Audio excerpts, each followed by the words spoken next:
the fact that I can be in the pharmaceutical industry and have an impact on real people and real patients' lives and helping them live longer, healthier lives is an enormous gift that I'm blessed to be able to be a part of that. Welcome to Entree Real Estate, where we turn the complexities of real estate into clear, actionable steps for building generational wealth.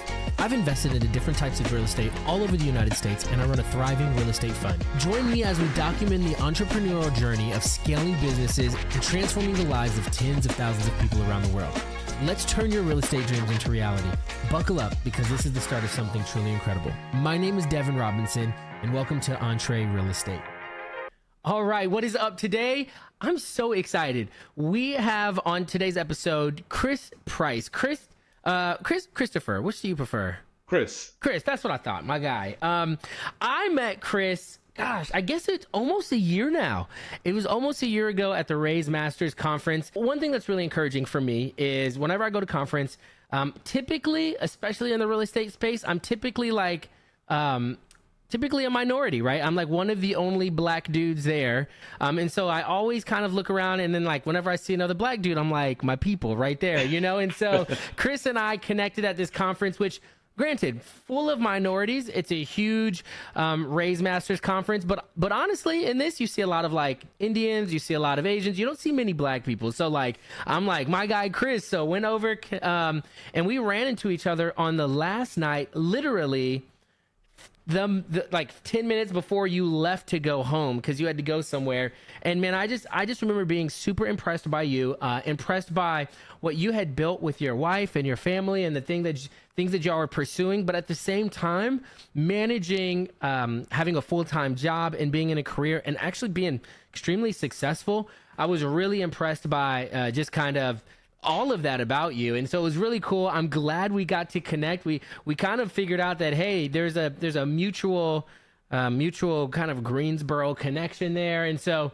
we've kept in touch, which has been fun. And I've just been encouraged by you, watching you crush it and continue to be consistent in a lot of ways. And honestly, man, I'm actually just impressed by what you've built and just your professionalism in all of it, and how you're just very detail oriented. You got everything in order. It's just really cool to see. And so that's just kind of a little bit of a personal intro. Typically, I like to let I'd love for the people to hear from you, where you're from, and a little bit what you do, man. Yeah, to answer your question, man, I tell people my name is Chris Price. I'm a pharmaceutical executive by day and a real estate investor by night. And I take both of those things very seriously. As it relates to my pharmaceutical executive job, I have been in the pharmaceutical industry for over 20 years in various different roles in that time. And in that time, as things were going along, the same things that folks educate you on around, hey, you went to school, you go get a good job, and hey, by the way, now you need to start investing in that 401k. And then as time goes on, hey, now you need an IRA or some other type of vehicle to invest in. And my wife and I, we caught wind of that, and we're like, okay, this is what we'll do. I guess this is what everyone does. And we got into that journey, and what ended up happening along that journey was that we actually started to move on to building our family. And at the moment where we started to build our family, we had a condo that we were like, hey, let's not sell this thing, let's rent it out. And in that time of renting it out, we got exposed to some rental income, and being able to build, have these folks that were living in our condo at the time pay down that mortgage. And then at the end of the month, we would have a little extra change there that we were like, oh, this is pretty nice. So, fast forward, when we went going through the financial crisis of 2008 and all those things, we still kept that asset rented out. And when we moved into our single family home, and we kept that condo, we decided to start looking at real estate as a potential option for us to do some wealth building. Nice. And it was really just looking at things like turnkey rentals and maybe buying more single families and things along those lines. And we started exploring these different types of things, and ultimately we stumbled upon syndications, which I'll get into a little later. But yeah, I love to tell people about my journey as a pharmaceutical executive. Just one more thing, just to give you a little bit more about me for the audience here. And I know I'll go more into the real estate stuff later on. Look, I come from a background of athletics as well. I was a college football player at a small Division I school up in upstate New York called Marist College. I played football there. I was an All-American football player in my time there, and the relationships that we built there were just so powerful, and the school has meant so much to my wife and I, where we actually met, that this is something that has been so transformational to my life and to our lives, that I love to pay homage to them because of the impact that they have on us then and even still today. And so I know we'll talk a little bit more about that as well, but I'd love to add that little inkling there. Yeah, that's awesome, man. I love it. It sounds like we can go in a lot of different directions. The one thing that I love that you talked about is that you are a pharmaceutical exec, and you do real estate as well, and you love doing both things well. And I think that's really important, because most of the people that I interview on this podcast, all of this stuff, we are mostly like real estate professionals, right? This is what we do. This is all we do. This is what we spend our most of our time doing. And so it almost creates this sense of like unattainability. You can't get it because you don't do it full time. What I've loved is that you've been able to essentially build the life that you have in pharmaceutics, in pharmacy, I don't know, in that industry, and then also be able to, at the same time, continue to prioritize what the goal is, or whatever your financial investment goal, because you mentioned it, right? You get into a 401k, and then you get into IRA, and typically that's where like the trap is, and then the corporate world goes like, they're like, got you here, and then they just keep you there because they got your 401k and all those things. But it seems like you guys kind of pushed past that a little bit, because you maybe created goals or figured out more of what you wanted. And so I'd love to hear even what that process was like. Now, I know you had a condo, then you rented out that condo, but going from a condo to syndications is a big difference. And so I'd love to hear for you so we can talk about it. What is a syndication? And in what cases are syndications most useful? And then how people could even potentially go about those. I know that's a lot to kind of unpack, Yeah. but I love the fact that you do both, and this gives you that opportunity. Yes, doing both is something that's so critically important to me. I talk a lot about doing both, especially in my social media life and publicly to everyone. The fact that I can be in the pharmaceutical industry and have an impact on real people and real patients' lives and helping them live longer, healthier lives is an enormous gift that I'm blessed to be able to be a part of that. At the same time, I'm in my journey to becoming a real estate investor, I'm also able to help people invest passively into real estate syndications and funds, and help them in another way. That other way is building and protecting their wealth for their families and the generations to come. And not only them, but my family as well, because I invest right alongside of my investors. Nice. Our journey has really come as a part of this. As I mentioned, and as you just recalled, we started out with just doing single family rentals. And we were focused on really, my wife and I, as we became more educated, we started to obtain more of an entrepreneurial spirit. And that entrepreneurial spirit initially was going to lead us to investing in franchises.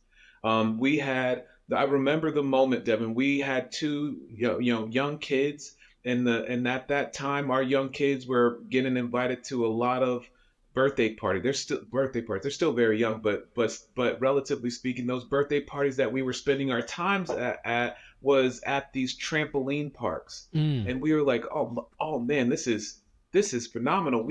I would love to own one of these. And we started exploring that, and we actually got very far in the process of acquiring a local trampoline park. But Nice. after doing some analysis on the numbers and all the things that were going on, it didn't work out, and that's fine. But when it didn't work out, that passion for exploring our entrepreneurial spirit and building something for our family outside of our W-2 jobs remained. And in that time, I Mm. was also doing a lot of reading and listening to books and podcasts. I came across that purple book The that Purple everyone Bible. knows, the Purple Bible, Rich Dad, Poor Dad, which Hmm. went quickly into Cash Flow Quadrant and the gateway drug that I love to talk about. It started opening my mind to those things. But in parallel to that, I'm listening to every podcast, watching every YouTube video on all things real estate investing. And that wasn't just single family investing and fix and flips. It also I started to get exposed to beyond the turnkey real estate investing. I started to get exposed to real estate syndications. And at that time, this is in like 20, let's fast forward here. This is in 2018, 2019. I'm listening to a couple of guys on the radio, the Real Estate Guys Hmm. radio program with Robert Helms and, Hmm. and, and company. And I'm listening to a guy named Brad Sumrock, and I'm listening to a guy named Michael Blanc, and people that were coming into my radar, but I wasn't really like connected like that with them. I started listening to them, and I'm like, man, this is really fascinating. And what they're saying is that, hey, you don't have to continue you don't have to just graduate from single family to multifamily. You can actually go straight to multifamily. And that thought kind of blew my mind. I was like, no, we got to stick with the game plan. And in that time, Devin, my wife and I, we were going through our game plan and laying things out and saying, okay, in that process of learning and soaking up all this information, we learned about this idea of financial freedom, which up until that point in time, I hadn't heard about financial freedom. And I didn't know anyone, at least not that at that point, that I knew was financially free. Mm. But when we learned about the concept of financial freedom and accomplishing financial freedom with real estate, that is something that we really both latched onto. Nice. And the reason why is because we could not only work because we needed to, we would be working because we wanted to. Mm. And that idea really intrigued both of us. And so we laid out a plan with some advisors along the way in this real estate space. And we saw that the number of single family homes that we would need to acquire to replace our W-2 income and accomplish our financial freedom was a daunting number. And Yeah, we I'm thought to sure. ourselves, how are we going to accelerate that? And then that idea that was plugged into my head by the real estate guys and Brad Sumrock and Michael Blanc about investing passively into real estate syndications, that idea surfaced back up. And my wife and I, we had a discussion about this, and we said, hey, what if we pivot strategies? I know I've been telling you about going down the turnkey single family route, but Hmm. what if we pivot strategies and invest passively into syndications? Would you be interested in that? And she's been so supportive and such a great sort of resource for us to bounce ideas off of each other. We agreed on that, and then we've taken off and gotten into the real estate syndication journey, which I'll definitely talk a little bit more about. But I want to pause there to see if you have anything to react to. No, that's great. And I love that because that walks through the whole journey. And I think an integral part of the journey in that process is that I think doesn't often get talked about is your wife. In that process, you talked about how supportive she was, which was cool. Because I'm sure if you're anything like me or anything like that, that like you get in one thing and you're like, we're gonna go this way, we're gonna go this way, we're gonna go this way, and then you go, you know what? Never mind. Let's just go this way because I think this will do Yeah. better. And like that other way seems a lot bigger, right? Because like syndications are apartment complexes, townhomes, development, much larger thing, much larger assets instead of single family, which has its pros and its cons and its risk management and mitigation. So like there's a lot of different things Because like for me, sometimes and please, even like I love this part of the conversation is talking through like where I'm like apartment complexes, unless you have some serious, you get them at a pretty serious discount and have some serious value add, they don't cash flow the best. You're looking at a 5 to 10 year exit that then provides you income plus the tax depreciation. And so, and I may be wrong because it's very interesting for me to hear you go, oh, you know what's not going to do it is the single family houses, but passively investing into syndications will give us that. So like for you, as you, two parts, I'd love to hear about your wife and even maybe a little bit of her background and how that's encouraged and helped you as you guys have worked together, because it sounds like you both are very active in this. But the second part of it is like, okay, like where does that, because I think a lot of people don't understand the distributions and the model of a syndication and how you would get paid through a syndication. So maybe we can hit on both of those as well. Sure, definitely do that. And so, so my wife is as both full-time executives in our careers, and with families and our kids and all of those different things that go on and so many different demands. We're definitely spread as thin as everyone else, but Yeah. we work well as a team to divide and conquer. So as it relates to our real estate investing business that we have, she definitely does help with managing the things behind the scenes, our P&L and all those types of things that Nice. she can do more behind the scenes on her time, where I play more of the upfront role and working, building relationships with operators, building relationships with potential investors, etc.,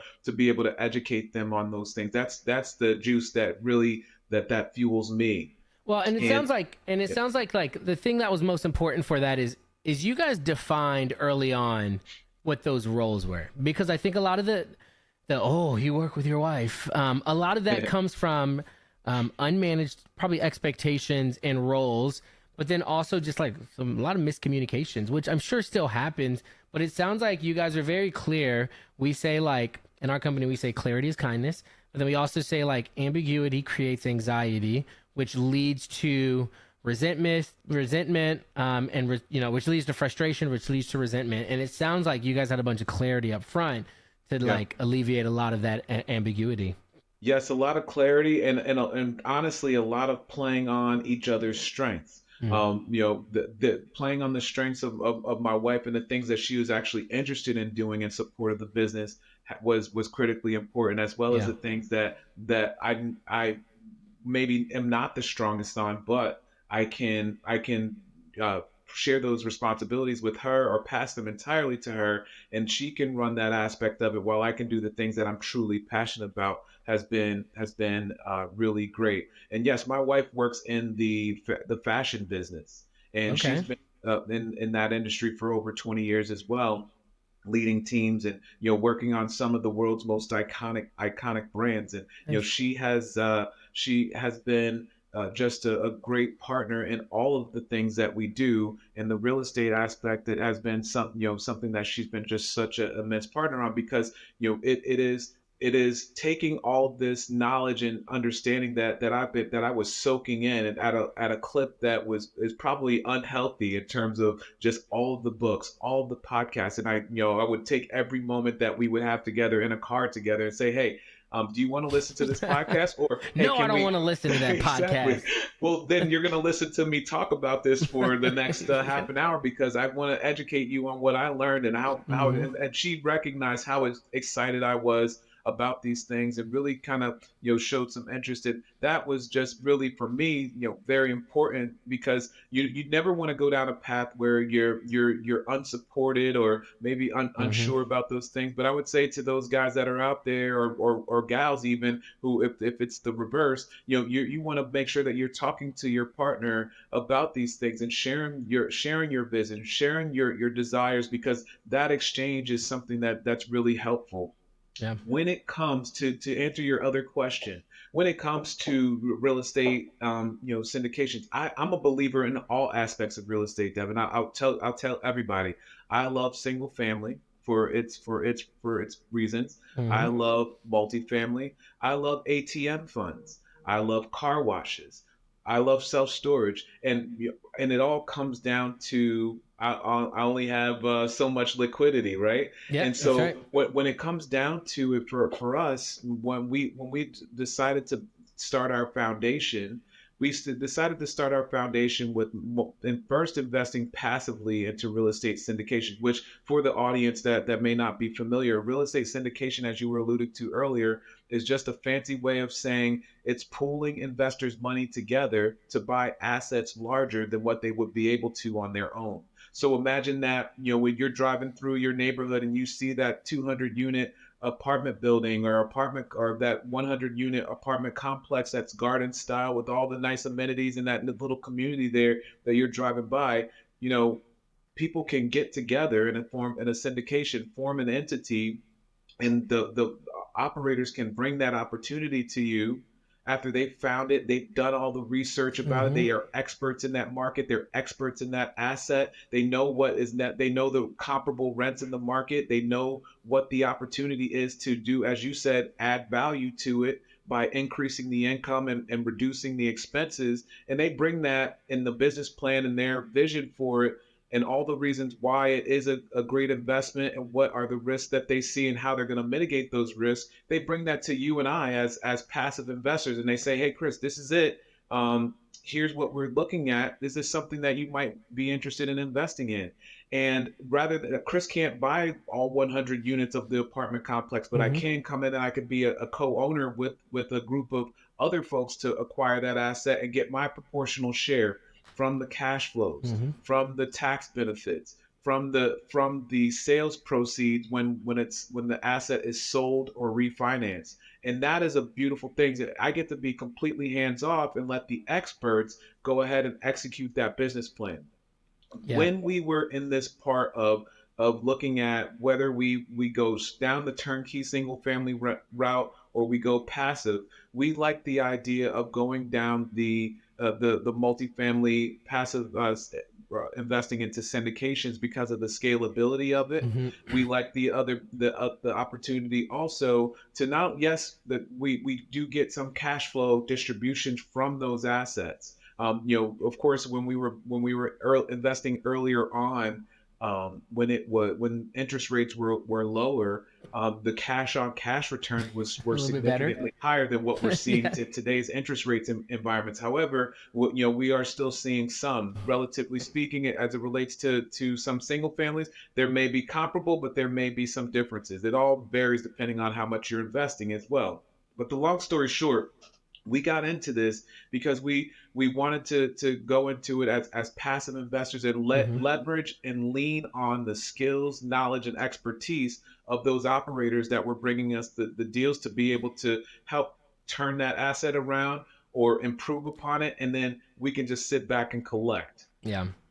That's cool. And I love that because it just makes it a lot more attainable for the regular person to be able to come into a deal. And there's a difference, right? So like I have a fund. My fund allows us to do in a plethora of mostly single family. It does allow us to also move into other assets if we want to. One of the big ones for us is also boutique hotels. But the difference between more of a fund and a syndication is that a syndication typically is geared towards one specific asset, job, whatever, right? And so that's kind of what you're doing. So for you, and I'd love even just because like, so how many syndications or funds have you been a part of or done? And for you, is it like you and 100 other people, or is it typically you and 5 or 6 other people? Like what would a syndication look like? And as well as like what could your involvement be? Because some people are like, well, I like to learn Yeah. a little bit, and some Oh people yeah. are like, nah, just invest my money. I don't want to hear a word about it. Yeah, that's right. No, it's great, and I think it's such a powerful question because in the journey of becoming a passive investor, one of the other things that we saw as being a real solid in terms of investing passively was the opportunity to learn as Hmm. well. Because in this journey of me consuming all of this content and really geeking out, as people say, I became super passionate about finding out who Chris Price is Hmm. outside of being a husband, a father, a son, a brother, and a pharmaceutical executive, but also who Chris Price is in terms of what his passions are. And I became to realize that real estate investing was a major passion of mine, so much so that beyond just going through what the everyday person is just thinking about going and investing passively in a deal, and that could be completely hands off for them, and that's totally fine. In fact, that's the majority of people, Yeah. they want to do that. But I wanted to go further. I wanted to know how this business worked. How could I have an impact? And what opened me up to all of these things at the time that we started passively investing, excuse me, I also was attending real estate conferences and learning and hearing and seeing, hey, not only you can be a passive investor, which is awesome to be a passive investor, and you're scaling and you're diversifying outside of the stock market and the market based assets Hmm. into real estate for all the reasons that we can talk about. But then you also have an opportunity to create a business. And I'll Hmm. circle back to what we were talking about with respect to our entrepreneurial spirit. What lined up to me when I learned about how real estate syndications could provide us the opportunity to be business owners as well as investors. It was powerful because now I'm thinking about myself and what I'm able to do with all of the information that I've been able to learn, and then Yeah. formally invest in my education to be able to go and become an expert in this space. That then led me to be able to say, okay, now how can I help others in my industry and in my wife's industry and others, our friends and family? How can I help them also diversify their portfolios and build wealth with real estate as we're working towards doing? And Yeah. that really is the spark that lit into me in terms of the additional reasons as to why it made sense for us to invest into the syndications and scale from there. And we've been going into it. So in terms of the numbers, we're in 6 deals. We've invested in 4 deals as passive investors, 2 as active investors, Nice. working on partnering with the best operators in the best markets and helping people grow their wealth passively. Nice. That's cool. I love it. I love it. I want to actually take a break real quick because I want to dive into, and this is really funny because you're on a roll and you're killing it, and we're gonna pick this back up. But I actually want to dive into one of my favorite segments on the show that we do called "What the Gram." Okay, and so what what the gram is what the gram is a little bit of a dive into your social media, Chris, where I'm gonna show you some pictures that you have, and I would love for you to explain them. I Okay. love it. I love it. Let's do it. Okay. Awesome. All right. So, Chris, this picture, let's go ahead and dive into this picture right here, man. So, this looks like a cool picture of you and your family, which I think is also a really important part of what we are talking about. Oh, can you not see it? Oh, hold up. I can see the thumbnails in one No. screen. No, give me a second. You got to see it. All right. Here we go. Boom. This picture right here with you and your family, man. I'd love to hear Wow. like I just even think of like what this trip is and what I've known from following you is like you do this often, stuff like this often. And so I'd love to hear about this. Yeah, so an exciting one. So we typically go. My family and I. My wife is from Massachusetts originally, and so Nice. we vacation in Cape Cod, Massachusetts every year for the past 12 years, essentially, Wow. except for this year, because this year what we decided to do was get COVID at that time, and As you do. we That's right. it was we were all so bummed, and we decided that once we just weren't sure for if our symptoms were contagious or not, we decided to stay home and have a staycation and keep outdoors. Nice. One of those outdoors things that we have around us here is a park that's called Boundless Adventures. And Boundless Adventures is like a ropes course with all different levels that allows individuals to go out there and challenge themselves. Sometimes you're scaling 30, 40 feet above the ground or even higher, and you're Mm. tethered to different harnesses and all those things. But my wife and we brought the kids out there maybe a year or two ago, and had a great experience. And so when we thought about, okay, what are we going to do now that we, Mm. we have the time off, but we're not going to Cape Cod? What are we going to do? Well, we took the opportunity this time to bring them out to the ropes course, and we got out there and we got active and we were climbing around, and it's just to see the sense of accomplishment on the kids' Yeah. faces and go through those things and face challenges that that can be scary. The thing that I want folks to realize is that whether it's your own personal journey or the things that you can teach your kids in their own journey on life, that things aren't going to be easy. You're going to be faced with obstacles, and you're going to be faced with maybe talking yourself out of something. Mm. But what this ropes course teaches people to do is to have that faith and to take those steps and to take that leap and to go forward. And when they see what's on the other side is even better than what they had anticipated, that sense of joy and accomplishment and I can do it is something that we Mm. believe will benefit our kids for a lifetime. Yeah, that's amazing, man. I love that. And I love the fact that it ties into honestly everything you guys are doing and the example that you're being as parents and entrepreneurs and pushing to do what you are passionate about to show that you can do that. It's one of those things like for me, it's really cool because so we've got foster kids and we've adopted them, which means historically and theoretically their life would look completely different than if they weren't adopted. And it's so cool because I'll be anywhere. I'll be in front, but like I'll FaceTime my kids and I'll be in front of a house, and my daughter will just be like, "Daddy, are you buying that house?" And it's just like it's so cool because like I would have never at her age been like, "You just buy houses." It's a thing. Like it's easy. We're going to like I take my kids. We're going to the courthouse. We're buying houses. Like that's Right. just what you do, and it's not some like far off, non attainable thing to build generational wealth or to buy properties or do these things. It's a regular occurrence because we've instilled in them at this young age that it's possible. And That's that right. seems like something that people will do. People will. They'll spend all their life trying to purchase a property. And for my kids, they will work hard for it and they'll understand what it takes to do that. But it's not something that's way outside of the realm of possibility now. It's something that's attainable, which means that the things, and I say this, that just the floor of their limiting beliefs just continue to rise up. And I think that that's just so important. So Um, important, so powerful. yeah, love it, love it. Okay, this next one, we spoke previously, briefly about this, but I love this photo of you with the dreads, with the football uniform. What is this saying? Oh man, so this is Chris Price,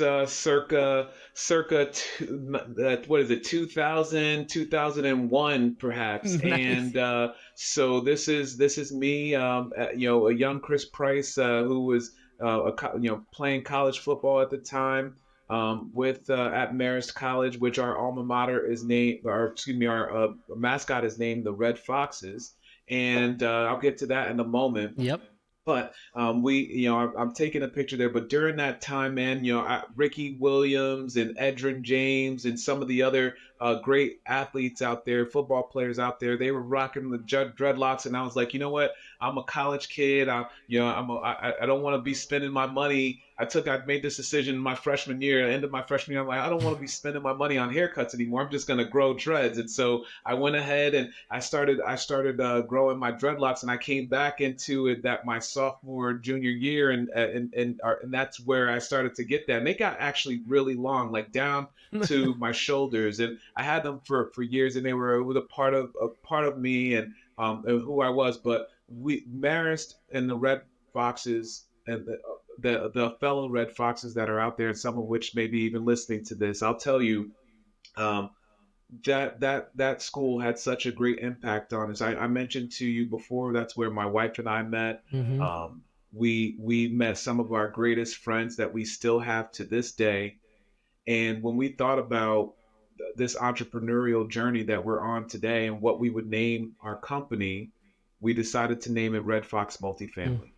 And because of that was a place that had such an impact on us, and we wanted to make sure that we could use that as our platform jumping off here to name our company out after that, and pay homage to that great place that was just so influential. And since then, we still remain so connected to many of our friends from Marist. We've had kids together. We have our kids playing all together. We travel together. We do all sorts of different things, and Nice. still to this day, some of these are the strongest relationships that we've had, and it just is so meaningful to us. And we both still work on trying to give back to that place that has had such a great impact on the both of us, so that we can continue that great institution, the prominence of it, and help it continue to grow even more so. That's awesome, man. Yeah, I understand saving the money. There was no NIL back then. That's Not right. got no NIL money for haircuts back That's then. right. In the and dorms and chopping going it and off. going to your boy's room to get a haircut was not necessarily the safest thing. What you walked out with might not have been what you wanted. That's the truth, man. Just the less risks, just let it grow. That's right. I actually think and you played athletics at a high level, and I played Division I baseball, and I remember I had a coach, and he told me, Devin, it doesn't matter how good you are. It doesn't matter. You could be the best player out here. You will never play if you can't compete. And I think that there is honestly, I think there's a direct correlation between high level and high achieving achievers, successful people, and athletics. Partially because like there's a couple things. In athletics, you're taught to fight hard, like to practice hard, to grind, to put in the work for the hope of possibly winning a championship. But Yes. in the same way, you will go to practice, you will fight hard, and and and still push it on an 0-12 team for the hope of winning one game. And so like it's just a mindset that is, I think that you athletes uniquely have, that have conditioned them for this type of work, And Absolutely. so I'd love to hear for you, even just quickly, like, what do you feel like athletics like, was your wife an athlete as well? Like, what do you feel like athletics, like the role that has played in you? Because it sounds like you did it at a high level, and you were really good at a high level, which is cool. Yes. I was really good at a high level. Yes, my wife did play sports as well through high school, and she was a Nice. dancer through college. But Yeah. yes, I played at a high level, to small little Division I school, but I was a pretty good player, and I wanted to. One of the reasons why I went there is because I would have the opportunity to play more than if I went to some big university somewhere, Hmm.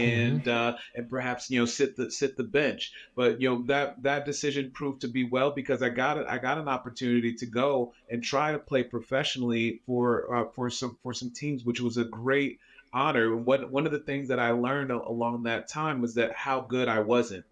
Mm, And what I mean by that that's is good. going out there and competing, and being passionate about things, but then also seeing that there are other people that are better than you out there. And that was humbling, going through that experience of not making it, but still thinking back and reflecting and saying, no, I didn't make it, but I had the opportunity to do so many things that so many Mm, others can't, or would not, or did not have the opportunity to do, was an awesome experience. To your mhm, point about what athletics has meant to me in my life, the fact that when you talk about the resilience and the determination, that putting in that work and that grind, that is something that translates so well to an mhm, entrepreneur.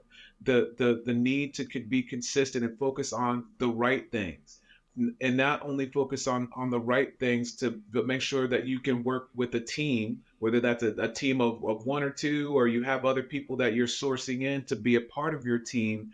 Those things are so important, because you need to rely on your teammates and have that trust. You need to learn how to communicate. You need to have that mental fortitude and that resilience to be able to work through things when it's not going well.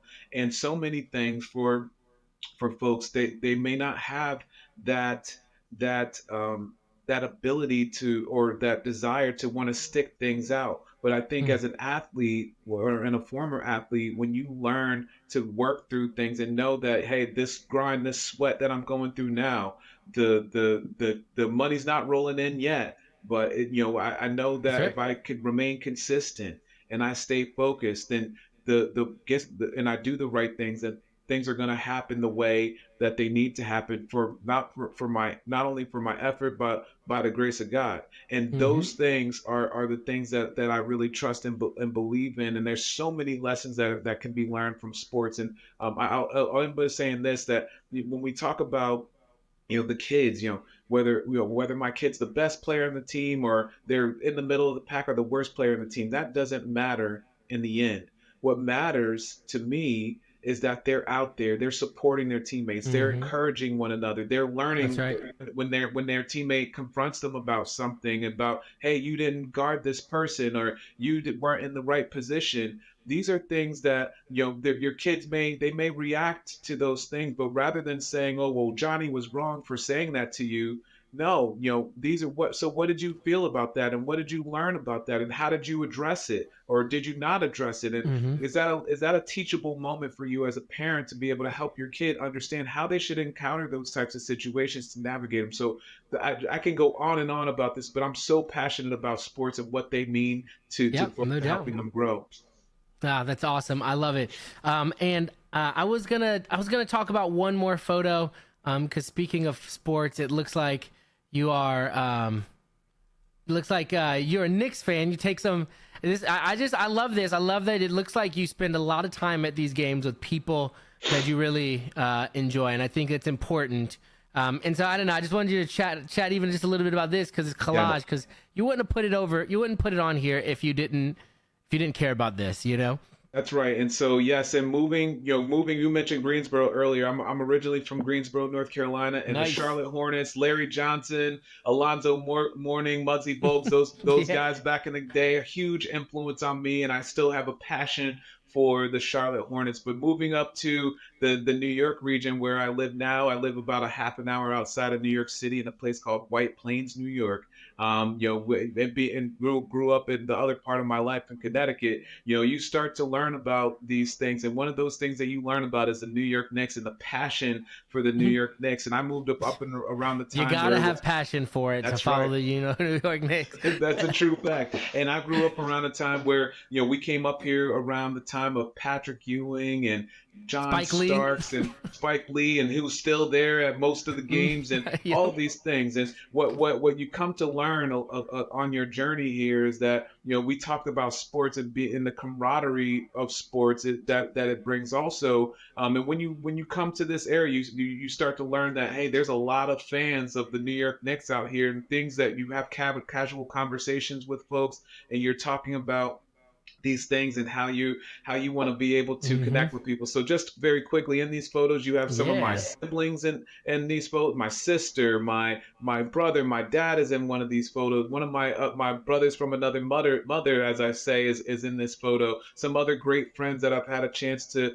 connect with that I know are Yeah, Knicks that's cool. fans. My family, bringing them there to share in these experiences and kind of disconnect from the rest of the world and go and be a part of the entertainment and expose so many things at these games. It's just a great opportunity, man. So I could go on Yeah. and on about these things, but it's just been a great opportunity to have these season tickets and then bring some of my friends and family to them. And I'm looking forward to doing that again this season. So if you're up here, you and me, we got a I game, might man. need to.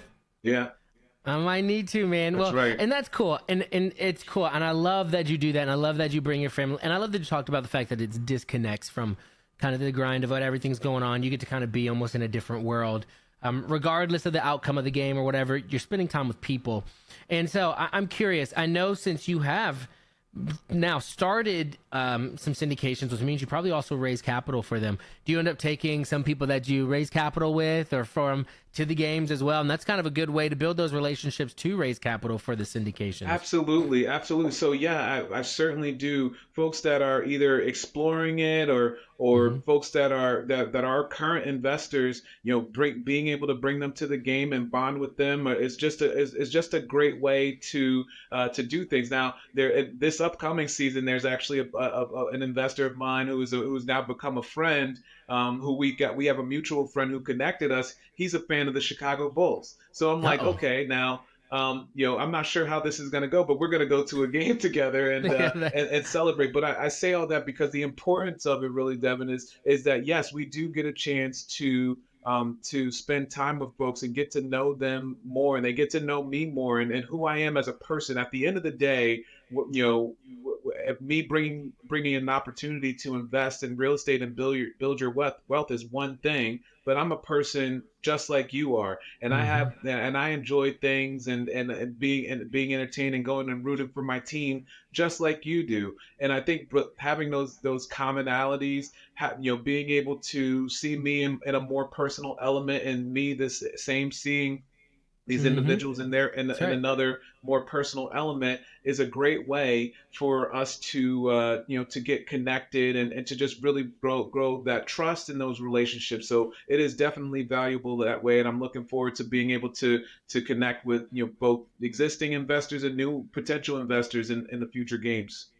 Heck yeah. I was listening to another fund manager, and he was talking about how they raised capital, and what they ended up doing was buying a season, and this cost like 40 grand. So it's nothing like crazy. It's not like a what you would not what everybody would do.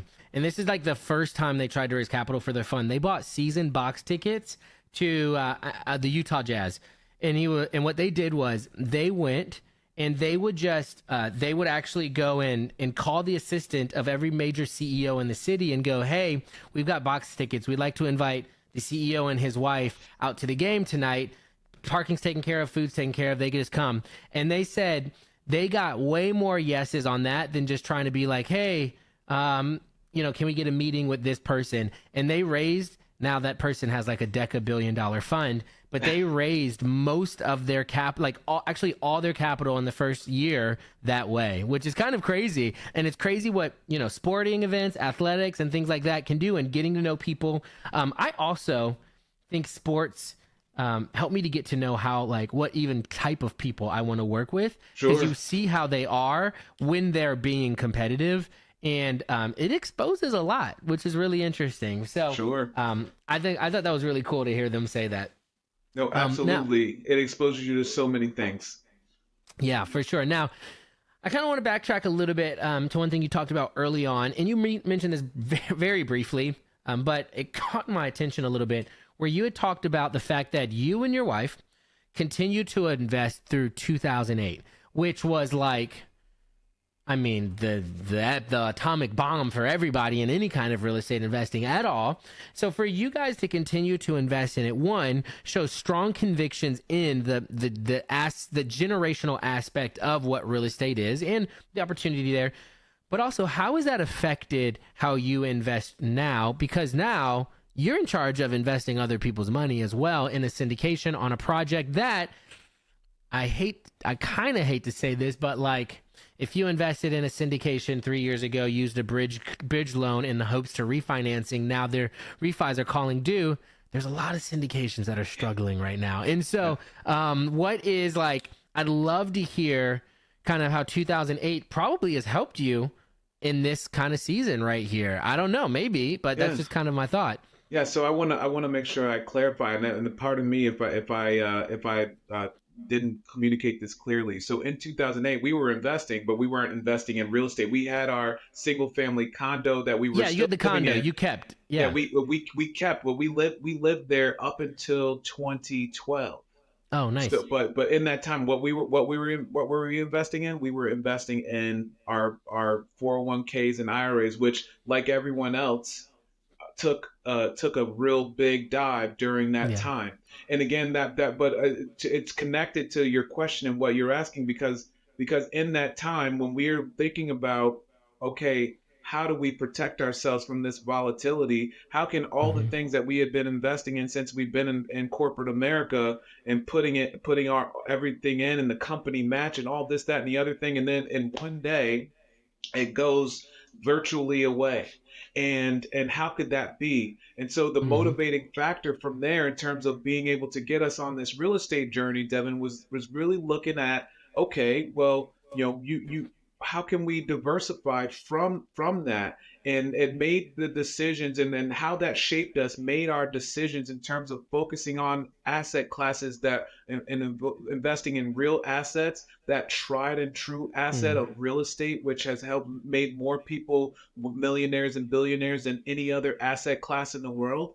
Well, that made the decision easier for us when we took the decision in 2012 to go into real estate investing, as it were in that time as single family home investors. But but as we continue to learn and evolve, we then took that and scaled it into the syndication business. Nice. But your point is a valid one. It really helped us in terms of shaping who we are and our investor DNA and what we wanted to invest in, and realizing that what for as investors, that once you get exposed to some of these things, that you don't have to just invest your money into stocks, bonds, mutual funds, 401ks, etc.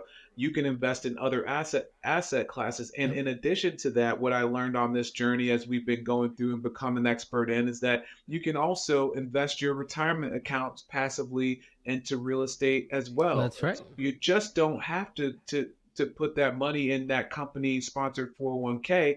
You can take a portion of that money if you want to leave some of it there and put some of it in the self-directed IRA or solo 401k so that you can invest that in real estate. You can do that too. That's awesome.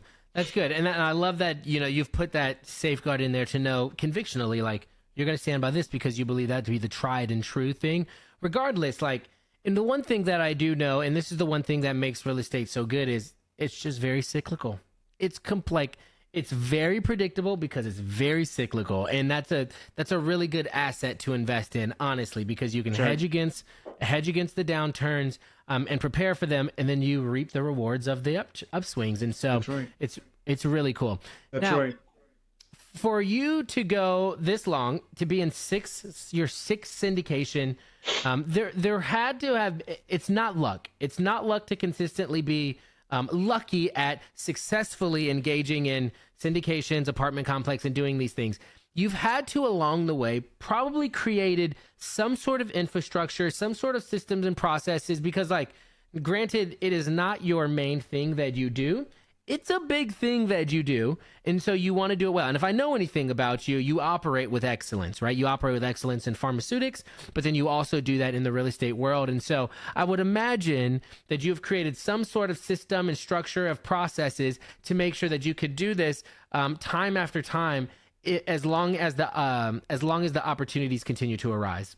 Yeah, that's right. And so I love that question. And really, investing in systems is something that is critically important, especially for someone for an Mhm. entrepreneur like me who does have a busy family life, a busy career, and I'm also trying to help others invest passively in real estate as a part of my entrepreneurial spirit. So being able to have different systems in place to be able to scale my business and manage the rest of my life was critically important. So one of the first systems that I invested in was a system on, you mentioned it earlier.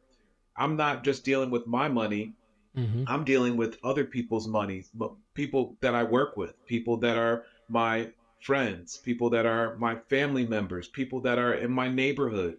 And I did not want to take that lightly. I do not take that lightly at Hmm. all. The gravity of the influence and power that I have, and responsibility that I have with having other people's money who are trusting and confiding in me, to be able to invest in assets that I'm vetting, that I'm no, vetting the operator, vetting the deal itself, and whether it's good or bad. And yes, they're going to do their own due diligence, but heavily they're relying and trusting in me to do that heavy lift. And I take that responsibility very seriously.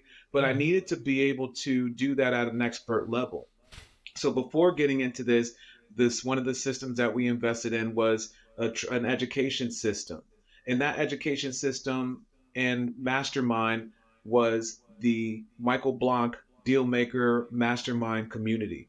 And in that program, we were able to get formal education, get certification, have a coach and a mentor who has done this before, not just once, twice, three times, or or more, but a coach and mentor who is a professional full-time real estate investor, as you mentioned, like yourself and others who Mm-hmm. are out there doing what it is that I'm trying to do, who have stepped on the landmines already, and then now are able to teach me and help me learn and help educate me on what to do and what not to do along that journey.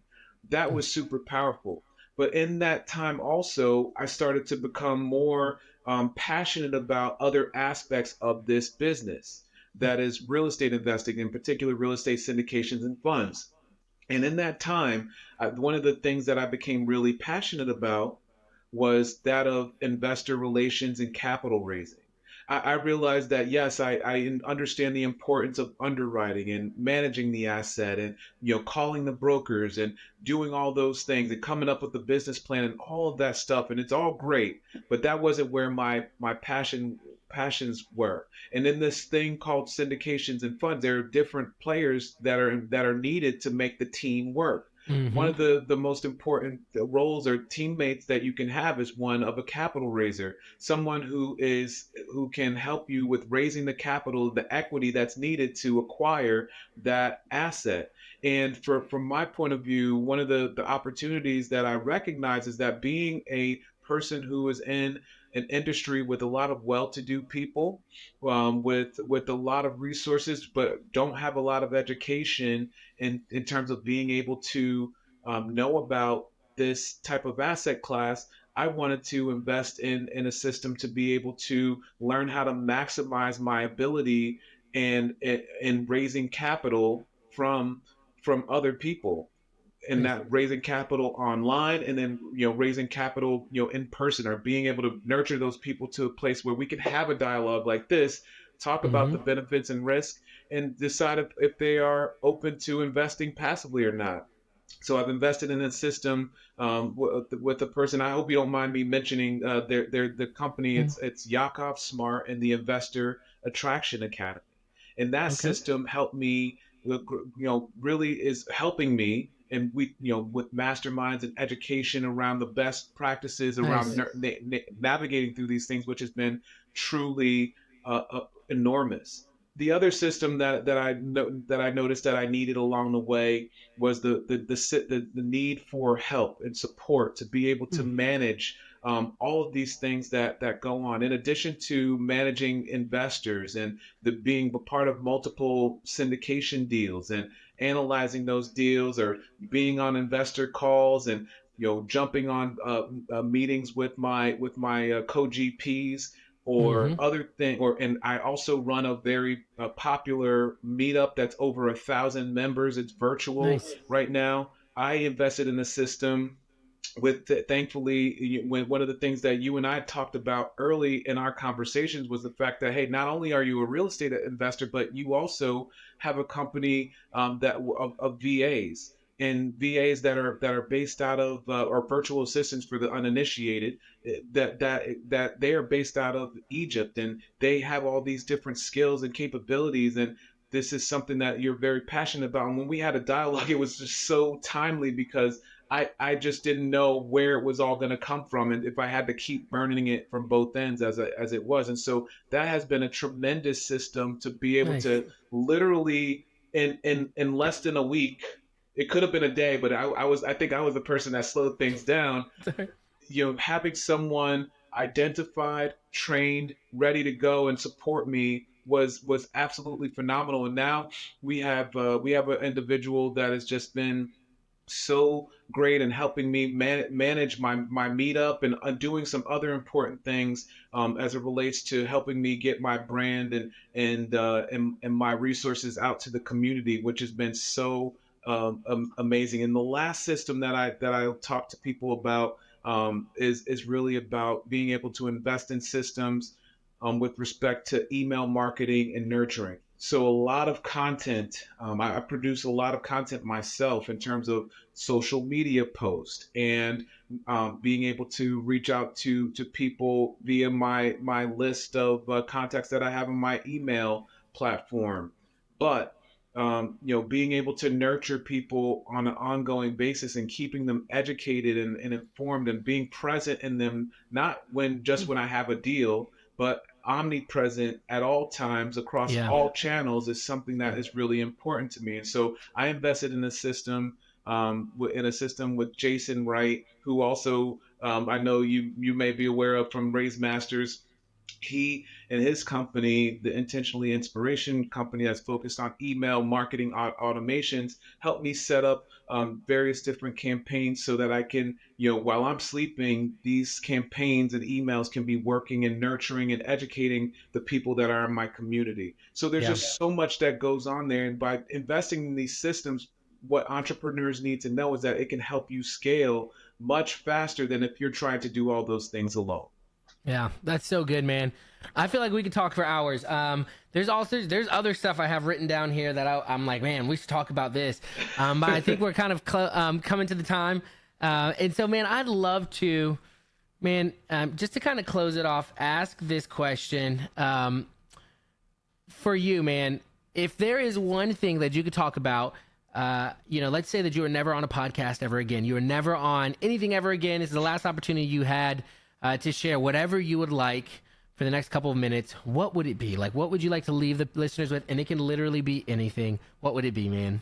Yeah, no, I appreciate that question so much, and it has been such a. I feel like we could literally sit here and talk all day, Yeah. and I appreciate you for this opportunity. But one of the things that this journey has been for me has been very rewarding in many aspects. The financial part of it is one thing, but in the journey of learning who you become Mm. as a part of that is something that is so extremely powerful.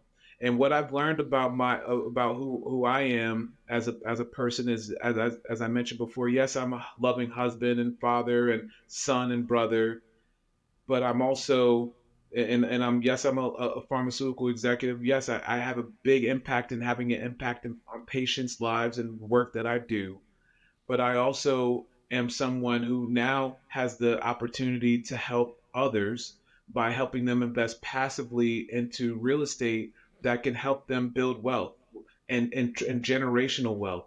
And that I see as being a blessing to others. Yeah. There's scripture in the Bible that talks about being a blessing to others. And when I thought about this and think about who I am and how can I make a difference in people's lives beyond just, what do I want my tombstone to read one day? Do I want it to read that Chris was a really good employee at his job and he did really Mm. good at his job? Or, Chris lived in a nice house or Mm. whatever? Or what now will, with what I'm able to do and have a at scale and impact to people and for people, will that have an effect that is transformative for others is something that's really powerful, and I take it very seriously. And that part of being a blessing to others is something that means a lot to me. And that doesn't necessarily mean me always helping people invest passively into real estate assets. It could be me being a blessing to others by helping to educate them, just turning the light bulb on to, hey, you don't Mm-hmm. have to invest just in your 401k, and set them on a gateway on their own. Or, hey, maybe encouraging people about one of the other things that I'm passionate about, which is cash value life insurance and being able to use your life insurance policy as a dual asset to invest in real estate, other things that I can talk about. But the point is that by having these interactions, it allows me to find a way to be a blessing to others, whether that's in the big ways or in small ways. And I think that's something that I want to be able to leave the world with. Oh, I love that, man, and I appreciate that about you, and I'm thankful that that is your heart, and it shows in everything you do, man. And so, thankful for your time here. I appreciate you. Where can people find you, especially if they want to reach out to you, invest with you, learn about your meetup, your community, and what you got going on, man? Yes, well, people can find all of that information on our website, redfoxmultifamily.com. They can also reach out to me on social media. Specifically, I'm most active on LinkedIn. Just find me, Christopher Price, and my company name is Red Fox Multifamily. You can find me there. On excuse me, on all social media. So I'm looking forward to getting connected with everyone. Please do reach out to me. I know a lot of people, and I'll just say this one last thing, Devin. A lot of people listen to these podcasts, and sometimes they get a little excited, and they're like, "Oh, I'll call, I'll email, and I'll drop their line," and they don't. Take that. Mm-hmm. I was one of those people. I took the leap. I called Yep. everybody. I wanted to learn from them. Take the opportunity. I'm happy to connect with you, even if it's just to dish a little bit and share. Please reach out and call me. Or reach out to me and connect online. Looking forward to it. Heck yeah. Well, thanks so much, Chris. I appreciate you and your time, man. This has been incredible. The value you've given, the insight has been tremendous. I appreciate you, man. Thanks so much for being here. Appreciate you too, bro. Thank you. Yes, sir. Well, good, man. That was awesome. Awesome. Heck yeah. That Great was job, great. man. Thank you Killed very it. much. Yeah. I got a question. So for you, do you do any, like, do you do, because you mentioned, you keep mentioning, you say, sorry, so much smiling. You mention, and you say like, syndications and funds. Do you do any like funds, or you just a syndication? Yeah, so I'm moving. I'm going to be moving into funds, and something that I wanted Yeah, to you share should with be. you. So yeah, absolutely. So I've been my mentor actually and I are having a conversation about a fund. He has a fund right now through the Avestor platform. Have you heard Oh of it? yeah, Avestor's awesome. Are you I've using been them? thinking. So I have not used them. We actually. So we just started our fund. So a little context. We just started our fund. It actually is not even filed yet because my attorney freaking sucks. Oh. But I have I wrote our PPM, and so I Oh. wrote it, and then I sent it to him, and I was like, hey, can I take a look at this? And he was like, this looks fantastic. And so he was like, just give me like a 5K retainer, and then I'll make the changes we need, and we can file it. And he just is so slow. Wow. And has not yet filed it. And so he's made some changes, not many, just made it a little bit more consistent. And so it's still not filed, but I've got about 700K in the fund, committed and Nice. wired in. Nice. Which I'm thankful for. And we just finished our first quarter, which we only returned like 1 or 2%. And then our next quarter, we're returning like 30% in one Wow. quarter. Wow. And Oh, it's, congratulations, man. well, I'm excited, and I'm learning a ton, and I'm trying, because I'm still trying to raise capital and figure all that stuff out. So I feel like I can learn a lot from you, because I never was in a career that was like, I just never had a lot of, so I'm just kind of learning how to raise capital and kind of going from there. And I'm a 506B, so I can't quite go the Hunter Thompson model and Yep. do the webinars and all that stuff yet, but I am going to close subscription and go to a C, and then I'll do all that stuff. But right now I'm still a B, so I'm still learning, man, and it's been good. But so since I created my own PPM, I didn't use Avestor because they create a PPM for you. Yep. And so I just interviewed Juniper Square. I don't know yet. I actually might talk to Avestor and see what it would look like just to come in and use their platform and not have them put together a PPM. So I'm still trying to figure that out. But yes, yeah. that's the long answer to the Avestor question. No, so my mentor is using Avestor platform. We talked about collaborating on being able to essentially me joining his fund, and so Nice. essentially me partnering up with him, driving my investors, and we would then share in this fund.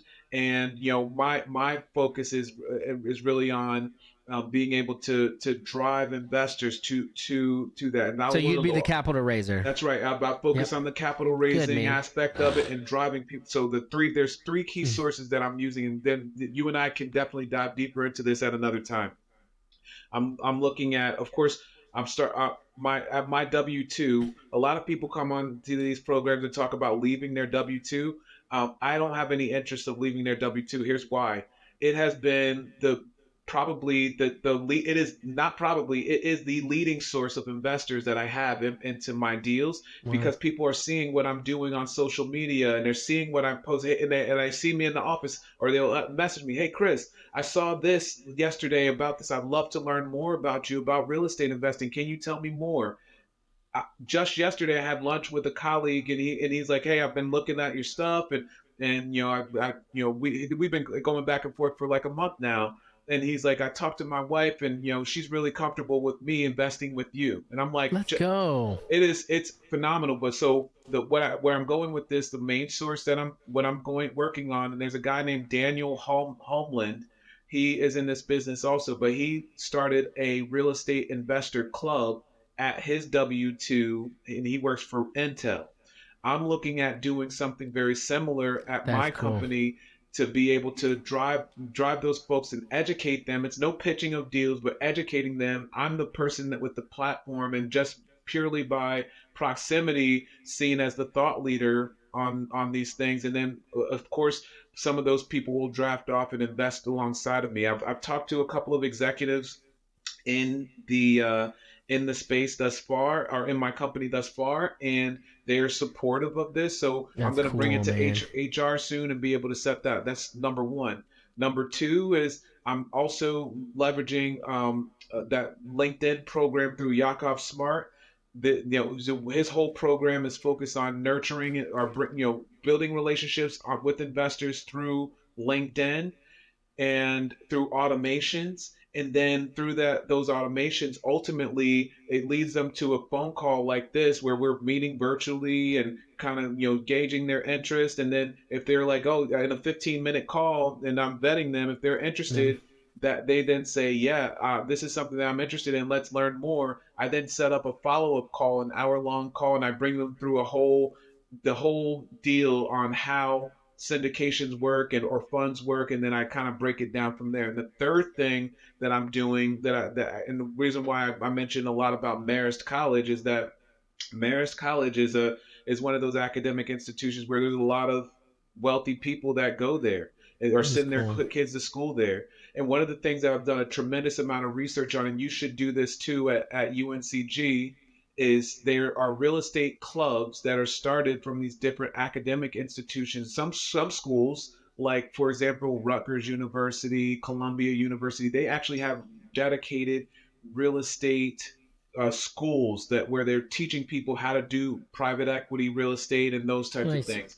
But other schools they don't, but they have real estate clubs. Cornell University is one of those schools that I learned about this about a couple years ago. So the idea there is being able to create a platform through Cornell University, where, or similar to Cornell University, where I can create a real estate investor club, and working Yeah, to be able to that's bring cool. people in. So I'm exploring that and leveraging all of those funnels essentially to be able to siphon them into a fund at some point in time. That's awesome. Well, if that fund doesn't work out for him, you can come and join my club fund. Let me tell you, my distribution waterfall is insane. Oh And so man, it allows our fund, like, and this is not a pitch or anything. yeah, But like, so we do a bro, it's wild.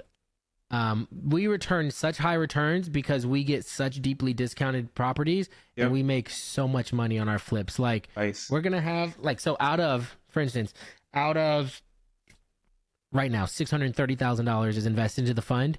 We're going to return almost 800K in profit. Holy hell! Wow, And wow. here's how our distribution waterfall is. Because like the pref doesn't even matter at that point. It's 8 to 12%. So 8, 10, 12 depending on the investment amount. And then we do a 2% catch up. So we don't even do a 2% performance. 8 to Yep, 12, 2% catch up. And then we do an 80-20 split up to a 20% IRR return. And then we do a 50-50 split after I that. love that. Bro, Oh, bro. oh my goodness. It's insanity. So like we run the numbers. I'll show you the numbers right now. I'll show you these numbers right now. Look at this. So like let's say where am I? Where am I? Where am I? It's okay. I'll just tell you. So like let's say conservatively we do a $550,000 profit, and then it's almost I think it's like 300 and something goes to the fund, like Yep, goes back into the fund, and it returns our investors like 30%. They're freaking out. They're crapping awesome. their pants in one quarter. In one quarter, Wow. they're crapping their pants, Yep. and then it returns to the GPs like 200 and something thousand dollars. That like, I mean, our overhead is like nothing. So then it just is like, how do I split this with my partners? So it's wild, bro. So Oh, our distribution waterfall is pretty nice, and we've got a pretty good thing going. So I'm excited because it literally will. My life will be changed next quarter, and I'm very thankful. well, I'm that's thankful. beautiful. The Lord has been very gracious and good to Amen to us, and that. I'm Amen very to thankful that. for it. And Yeah. so it's really exciting. We get to serve a lot of people, and then we get to like our fund. We really, because I fostered, so we that's a really big push that we have is for foster care and supporting that. And Absolutely. it's Are you cool. connected with Whitney Sewell and those guys too? Mm-mm. So Whitney Sewell, his name of his company is Life Bridge Capital, and they focus on adoption, Nice. and it's very prominent about every like more than half of their proceeds from their investments goes towards adopting children. Wow. And the name of his podcast, it's probably one of the most successful podcasts in all of real estate investing, but definitely a multifamily. It's called the Real Estate Syndication Show with Whitney Yeah. Sewell. And you'll see they do daily episodes. So he has like something like 1,400 or 1,500 daily episodes. He has a whole part of his business that he's built out Yeah. now is that he's gotten so good. They have gotten, excuse me, so good at building out these shows. He now offers that service to other folks trying to start podcasts. But it's absolutely incredible what they have going on. You should definitely talk to him I will. about that, because I think, and you probably will end up being a Oh, guest that's on cool. with everything that you're doing. But you're doing big stuff, bro. I'm so proud of you, man. Keep up the great Oh, work.